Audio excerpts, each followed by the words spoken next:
Sizden faydalanadı. Ama Size faydası değil miydi? Kim bu? şunu toş ne yazıptılar? Kim? Menden hem muhafazeledi bir vecim hem katıp vermedi. Üzerimizi rozike. Yok Hava? o emez. He? Giyev.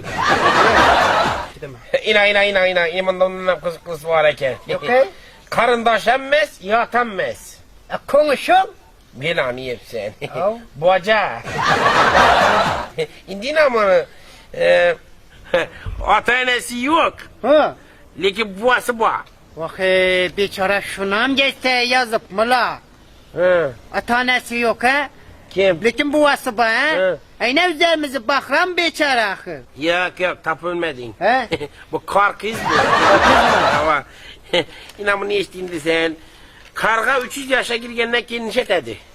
Şunam bilmiysem mi? He. Öyleydi. Belanı yap sen. He? 300 yaşa girgenden ki sakkal koyadı karga.